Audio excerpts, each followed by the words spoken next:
Hey guys, today I'm going to be showing you how to resize an image in Photoshop by a couple different methods.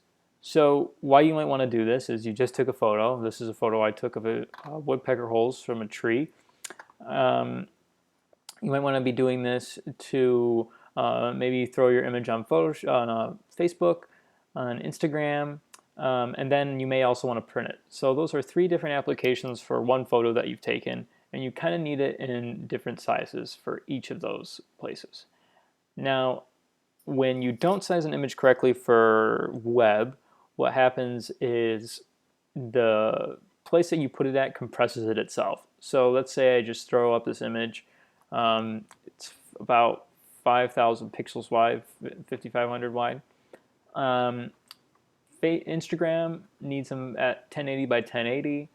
Facebook needs them at 1200. And what they're going to do is they're going to compress those images themselves.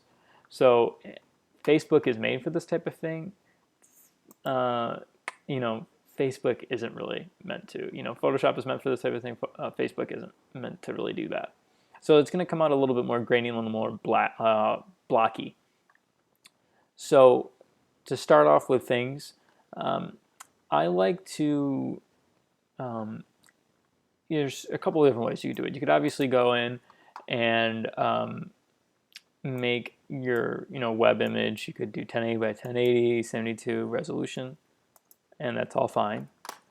And then you could just place your image in that. It's good to go, whatever. But you may need to just directly resize it if it's a specific size. So what I like to do personally is just grab the image, crop it up to the ratio that I'm going to be using. So you can type in 1080 by 1080. Just type in 1 by 1, but here's 1080 by 1080. Then you can go up to image size. For Facebook and things like that, I like to keep it at 300 because it thinks you're taking a photo at those higher resolutions, so it might compress it a little bit. But remember, web graphics, anything you do for the web that's not on social media or anything like that, it's going to be 72 pixels per inch because that's what screens have is 72 pixels per inch resolution. And these newer Retina displays have higher than that, but it's for another time. So from here, we have our resolution already decided, but let's just say I'm going to throw it on a different website. Let's just say it's like a blog or something. I'm going to click off of my resampling, and I'm going to change my resolution. You always want to make sure your resolution is changed first before you go in and change the dimensions. So once you make those resolution changes, then you can click resample. I like to click on preserve details 2.0 because I feel like that has the best results. Each one of these have different meanings. Of course, they all have like what they do in parentheses, and they really are true. If you can see, this image is a little bit more blocky. You can't really tell with this image specifically. And I'm not really sizing things up or sizing them down, so it's a little bit harder to tell about the size of things. But play around with those and you'll kind of see what happens with each one of them. Preserve Details 2.0 is the best that I find. The option Reduce Noise comes from when you enlarge an image and it looks a little bit grainy. That noise, that grain, and that those imperfections of it kind of look like static on a TV screen. That's the noise. You can turn that up or turn that down. I usually keep it a little bit down because when you turn that up, it starts to look muddy, and then it's kind of obvious that you resized something, in my opinion. All right. So after I do my resolution change, make sure I have my resample mode to Preserve Details 2.0. If I have found that's the best solution. And then I can change my width. So I make sure that pixels are selected for this application. Of course, you can switch to anything else. And then I change it to 1080. So there we go. I have an image perfectly ready to go for Instagram. I can go up to Save As, and I can save as image resize. Say, edit 1. And now, usually anything over a megabyte, this is 1,000 kilobytes, 1,000 K makes 1 megabyte. Anything over a megabyte gets kind of compressed by Facebook and Instagram, is what I found. So it starts to look a little bit muddier. So try to keep that image a little bit under a megabyte. All right. So now we got to start over. So I go back to my original size here, and now I'm going to make one for Facebook. So with the Facebook one, I'm going to show you a little bit of a different method. Now it is 1200 by 628. Crop that up. All right, so I still have my full res. Why I like to crop at that stage is because I'm still maintaining that full res right here. And I think that's the most important thing to do, is keep that high res as long as you can. So I could go back up to my image size and then make sure my resolution is for web graphic. Make sure here, go to pixels, go to 1200, and there it will be perfect. In this case, since I'm just exporting, I have my ratio ready to go. It's a web image. I'm going to go right to export. Now I just made sure, again, that my crop ratio, the ratio of the image, is good to go. There's a couple things right here that you could export. I do export as, which gives you a bunch of different more options, or you can go to save for web. For this demonstration, I'm going to do export as, then I'm going to go back and do save for web legacy. Now you'll be prompted right here with a bunch of different options. So it's going to notice that your image is pretty big, so it's a little slower to load. Now we're going to go up to image size, and then we can turn that to 1200. And again, this is only for screens. This is not for print. All right. And then for right here, you can change the format of your photo. Facebook likes PNGs. PNGs are a little bit more blockier. JPEGs handle more complex images with a smaller size. Right here. Kind of boosts up a little bit. All right. Smaller file size is an 8-bit. That's less color variation and less depth in your photo. So it'll be a little bit more blocky. For example, I'll show you what it looks like. Now without it. Wow. On this image, it really didn't make a difference. But you'll be seeing that in some photos that you're going to be working with. So with this, you can change if you want to make it twice that size, 3 times that size. I always keep it to 1. It's a little bit more important in Illustrator, which has the same menu as this. And then I'm good to export. So I'll go image size, add it to, I'm going to do Facebook. All right, that's your screen. That's your exporting for screen. I'm going to show you that save for web legacy. Same type of thing. This is only used for screens. I like the name of the menu a little bit more because it makes more sense where you're throwing these images.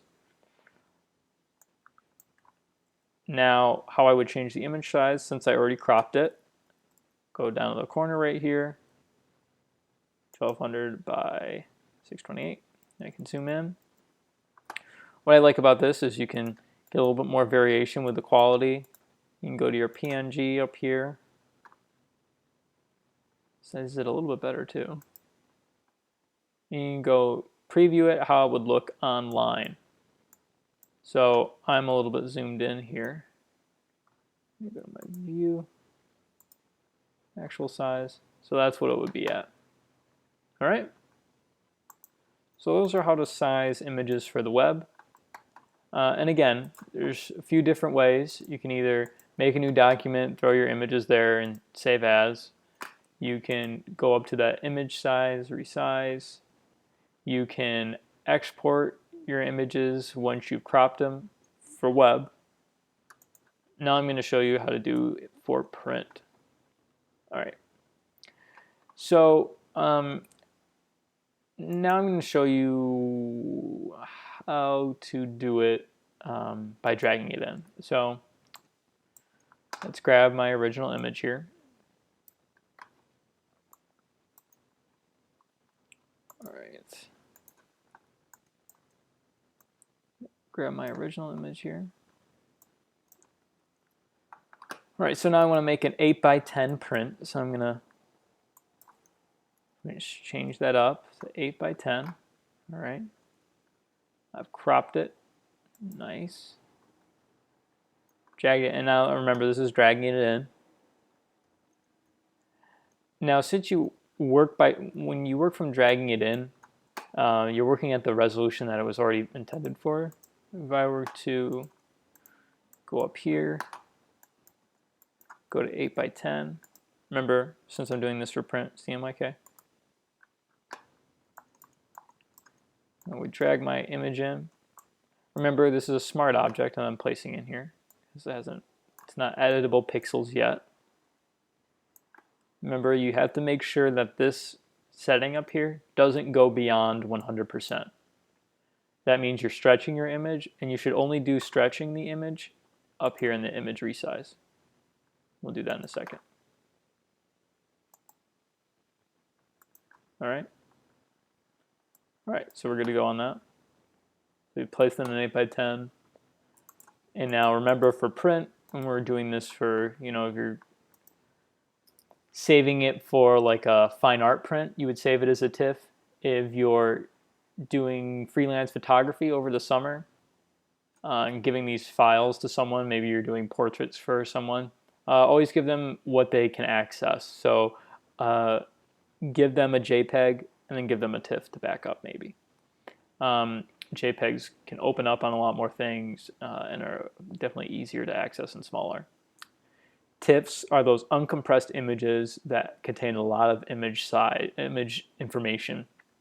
They have a bunch of different levels of color and a bunch of different. It's basically like when you save it as a certain type of file, it doesn't do anything to it. When you save it as a JPEG, it makes it a lot smaller than it was. TIFF, it doesn't do anything to it. So I'm going to say this is TIFF. Image resize added to print. There we go. I never compress it, and I discard layers to make it a little bit smaller.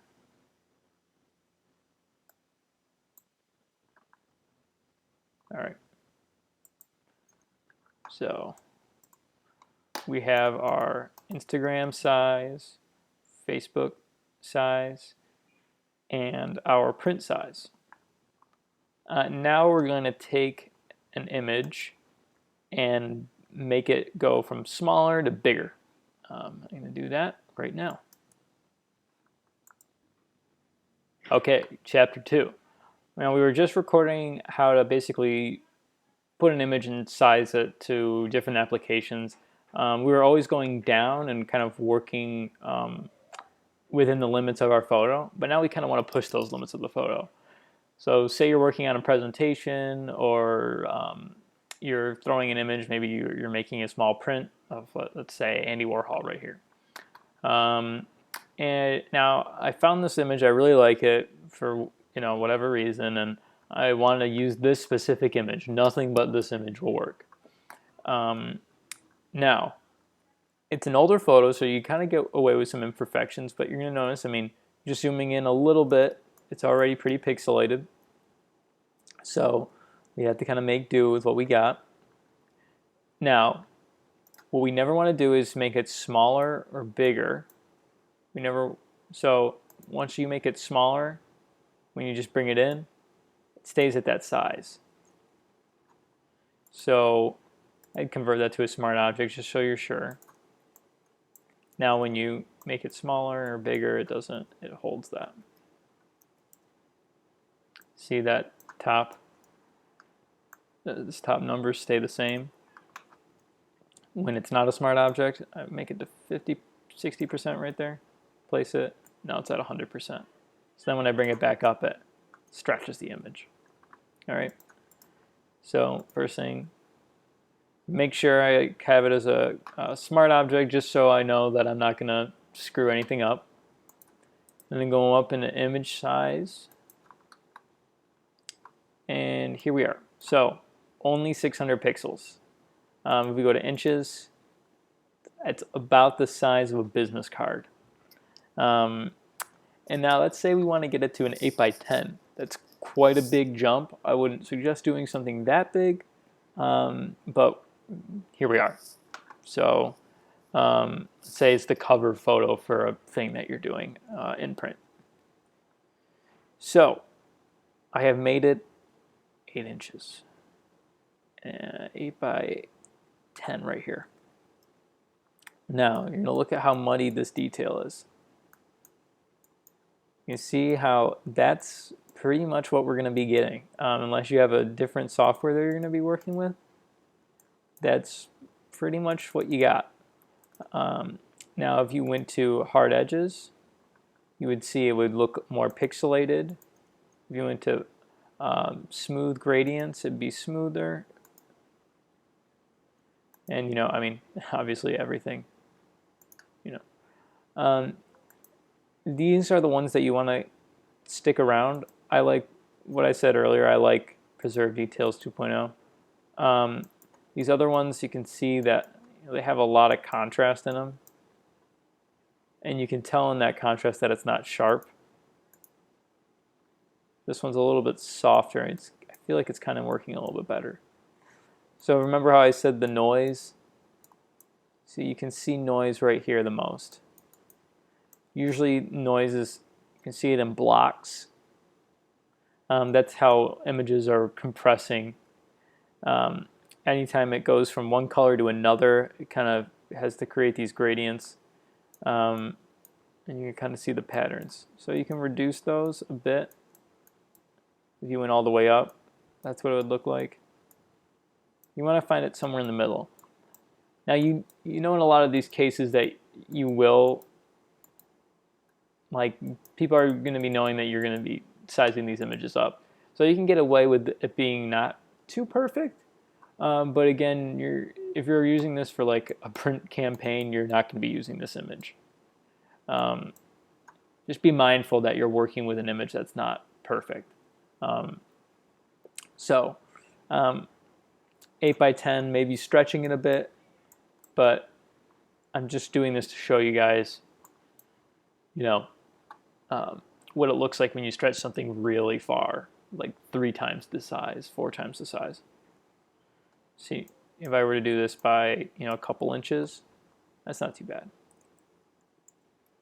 But you can see how it gets a little bit hairy. So resolution, now remember, you can change your resolution before. If you're doing it for print, 240 is the lowest you can go. 300 is ideal, 240 is the lowest you can go. It's just the way it is. All right, 8 by 10. All right, now let's see what we got. So it really didn't turn out that bad. I mean, it's, you know, there's worse applications of it. If you go to view, or if you go to filter, maybe you can go to sharpen mask.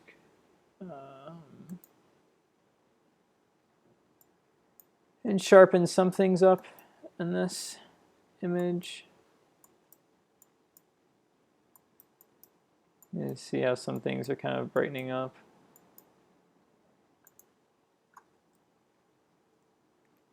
So there we go. That's kind of how you size an image right there. You're going to make it a little bit larger when you're kind of working with some constraints. Let's see, what's another detail to be mindful of? Yeah, I usually don't go to canvas size. You know, usually, because that's the size of the artboard. Let's see. Yeah. believe you're good to go. All right, so that is how you size an image into specific sizes, maybe bring it down for Photoshop, for Facebook and Instagram, and then how to bring it up for print. All right, sweet.